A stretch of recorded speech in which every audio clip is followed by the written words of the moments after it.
Saudara, tim forensik Polda Jawa Timur terus melakukan proses identifikasi terhadap temuan kerangka manusia di Surabaya, Jawa Timur. Polisi menduga potongan kerangka ini lebih dari 2 orang.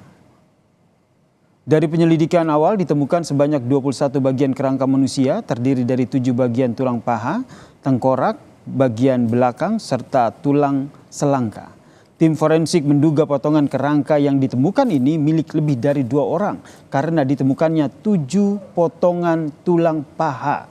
Selain itu saudara, tim forensik juga memperkirakan kematian dari kerangka yang ditemukan yakni 20 tahun lalu.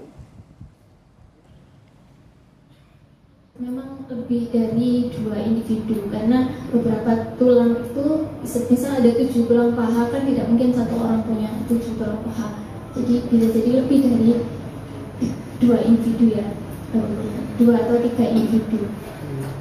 Kita menghitung dari jumlah tulangnya. Tapi mau diperkirakan tulang itu usianya sudah lama. Karena temuannya kan di bantaran sungai, jadi kondisi aliran sungai yang terus-menerus itu bisa mengikis tulang, jadi erosi itu, sehingga bisa jadi lebih di atas 20 tahun. Potongan kerangka manusia ditemukan di sekitar rumah pompa Wonorejo, Surabaya pada Rabu lalu, saudara. Tulang-tulang ini ditemukan warga yang sedang membersihkan rumput di sekitar lokasi penemuan. Polisi telah membuka hotline bagi mereka yang merasa kehilangan anggota keluarganya.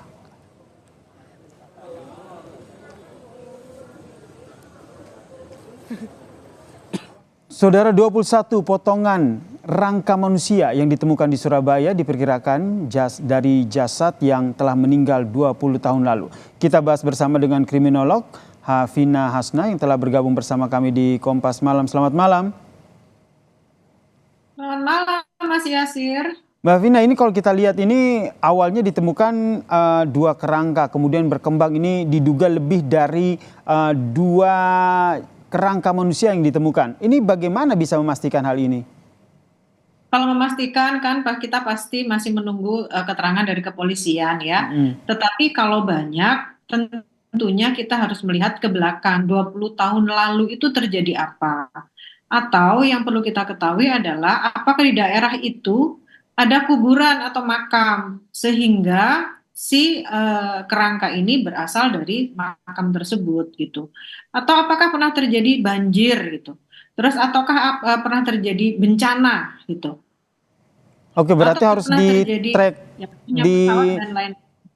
Ya. Ya Mbak, berarti harus di-review lagi ya ke belakang sekitar 20 tahun lalu ini apakah ada peristiwa di area sekitar lokasi yang menyebabkan adanya kejadian ini begitu. Namun kalau seandainya ada dugaannya akan seperti apa? Apakah ini merupakan korban pembunuhan atau nanti akan berkembang pada ini korban bencana alam ataupun peristiwa lainnya? Akan banyak asumsi ketika kita belum tahu keterangan pasti dari kepolisian. Karena pasti ini harus ada penyelidikan lebih lanjut.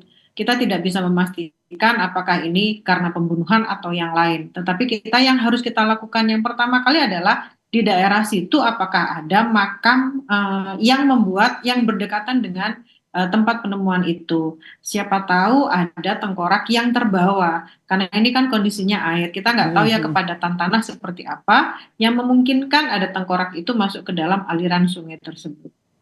Oke, apa dari hemat Anda apa yang sebaiknya harus dilakukan oleh polisi dalam mengidentifikasi kerangka manusia ini sehingga tidak menimbulkan keresahan di publik? Kita kembali lagi, apakah di 20 tahun yang lalu ada peristiwa orang hilang?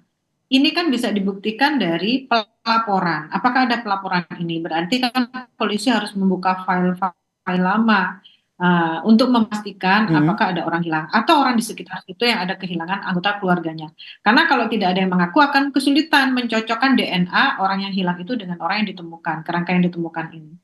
Termasuk membuka hotline ya, ini posko juga sudah dibuka untuk karena kalau membuka hotline itu kan memungkinkan semua masyarakat atau masyarakat dari manapun juga, bahkan mungkin yang di luar daerah itu, di luar Surabaya untuk menyampaikan bahwa dia pernah kehilangan.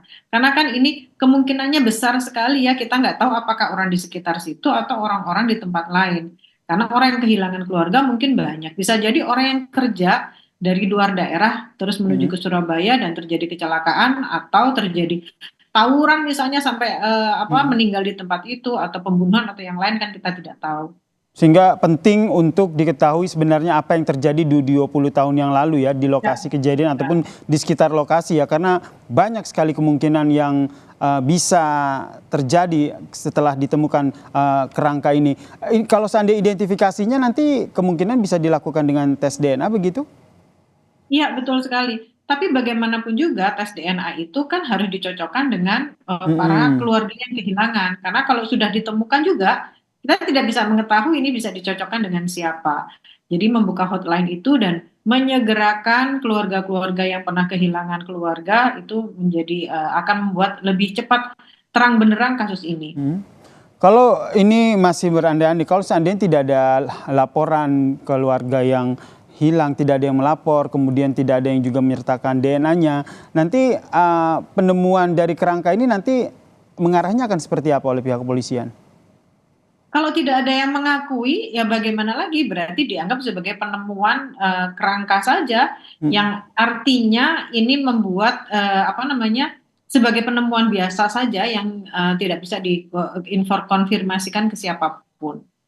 Oke, berarti Jadi artinya tetap bisa jadi kan kembali lagi bisa jadi ini karena ada tempat yang terdekat dengan sungai tadi itu misalnya ada makam atau yang lainnya gitu yang memungkinkan tanahnya itu gembur terus sampai masuk ke aliran sungai yang membuat kerangka ini ditemukan. Jadi harus balik lagi ya, polisi harus mengetahui persis sebenarnya apa kejadian yang terjadi pada sekitar 20 tahun lalu seperti yang tadi mereka sampaikan ya. Penemuan ini secara sosial secara apa, secara pelaporan seperti apa. Ini harus dilakukan kepolisian. Oke, kita nantikan nih seperti apa penyelidikan dari pihak kepolisian terkait dengan penemuan kerangka manusia. Ini informasinya lebih dari 2 kerangka manusia yang ditemukan di Surabaya, Jawa Timur. Terima kasih Mbak Hanifah Hasna, kriminolog yang telah bergabung bersama kami di Kompas Malam. Salam sehat. Terima kasih.